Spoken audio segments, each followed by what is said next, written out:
So hello guys, in this video I am going to solve a problem from NLM and circular motion.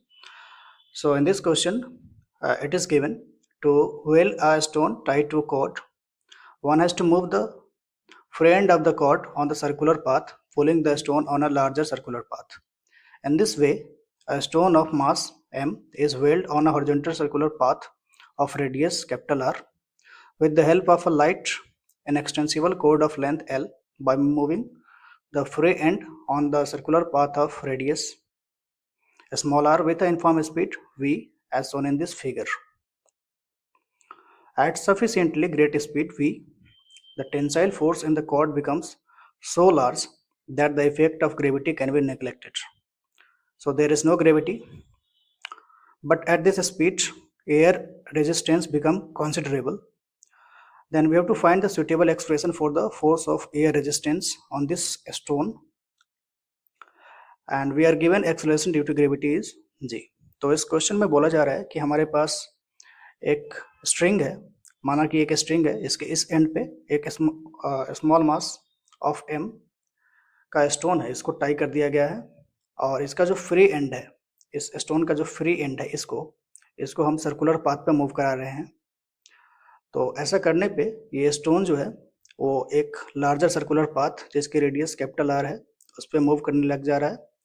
Let me suppose कि v1 speed से move करने लग जा रहा है इस सर्कुलर पाथ पे, और इसका जो फ्री एंड है इसको हम अपने हाथ से इस छोटे वाले सर्कल पे मूव करा रहे हैं जिसकी रेडियस स्मॉल आर है गिवन, और इस फ्री एंड का स्पीड हमें कांस्टेंट गिवन है स्मॉल v, स्ट्रिंग का लेंथ l गिवन है. तो चूंकि हमारा जो ये कॉर्ड है वो इनएक्सटेंसिबल है तो इसका लेंथ कांस्टेंट होना चाहिए. तो लेंथ को कांस्टेंट होने के लिए ये वाला जो एंड है इसका जो वेलोसिटी है इस स्ट्रिंग के डायरेक्शन में वो, और इस पॉइंट का जो वेलोसिटी है इस स्ट्रिंग के डायरेक्शन में, वो दोनों इक्वल होना चाहिए. तो अगर हम इस फिगर को अलग से यहाँ पे बना लें तो हमारे पास इस स्ट्रिंग का एक एंड v1 से सर्कुलर मोशन कर रहा है इस रेडियस पे, और इसका दूसरा एंड स्मॉल r रेडियस पे सर्कुलर मोशन कर रहा है v स्पीड से. तो इस पॉइंट का स्पीड जो वेलोसिटी होगा इस डायरेक्शन में वो, और इस पॉइंट का जो वेलोसिटी होगा इस डायरेक्शन में, वो दोनों इक्वल होना चाहिए. तो स्ट्रिंग कांस्टेंट को लगाएंगे तो हमारे पास इस पॉइंट का जो स्पीड होगा इस डायरेक्शन में वो होगा v cos of this angle is π/2 minus alpha plus beta, और यहाँ पे लगाने पे तो v1 साइन बीटा. तो हमारे पास v1 का वैल्यू आएगा v into sine of alpha plus beta divided by sine of beta. तो हमारे पास v तो पता है लेकिन ये और ये नहीं पता है. तो हमारे पास ये जो ट्रायंगल है, इस ट्रायंगल में अगर हम साइन लॉ लगा दें, क्योंकि हमको सारा लेंथ पता है, this length is r capital R, this is small r, this is l, ये एंगल पता है अल्फा, ये एंगल बीटा, ये angle pi minus alpha plus beta.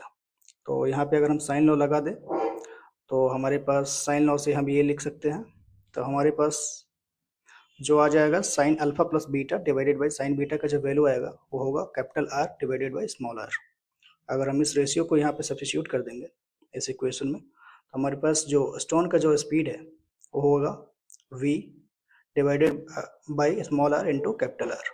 सो इसमें सारे टर्म्स जो है कांस्टेंट है. तो हमारा जो स्टोन है वो कांस्टेंट स्पीड से मूव कर रहा है, कांस्टेंट वेलोसिटी से मूव कर रहा है.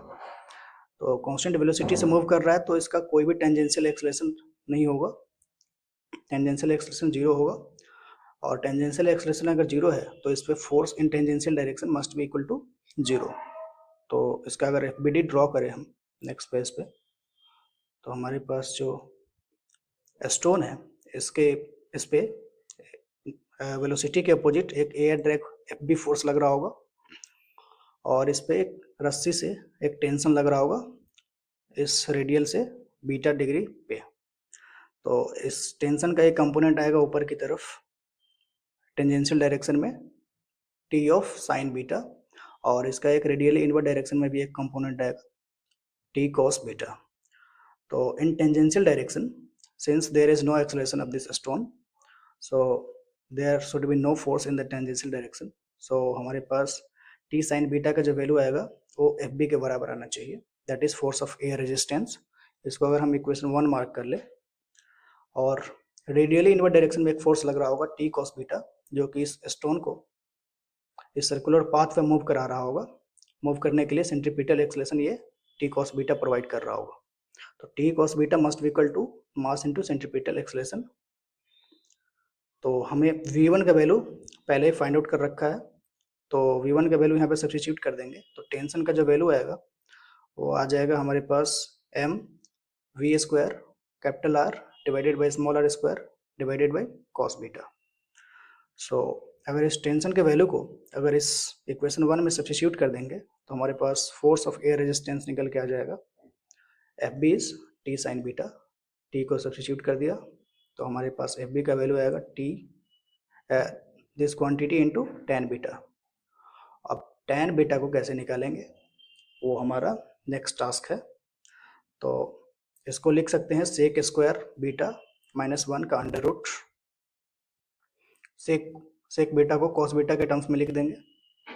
अब कॉस बीटा का वैल्यू हम कैसे निकालेंगे, इसके लिए हम इस ट्रायंगल में कोसाइन रूल का यूज कर सकते हैं। दिस एंगल इज बीटा, तो कॉस बीटा का वैल्यू लिखा जा सकता है this square plus this square minus this square L square plus R square minus small R square divided by 2 times of L into capital R. तो cos beta का value हमारे पास इतना आ जाएगा, इसको यहाँ पे सब्स्टिट्यूट करेंगे इस इक्वेशन में, हमारे पास फोर्स ऑफ एयर रेजिस्टेंस इतना निकल के आ जाएगा। So this is the solution of our problem. Thank you.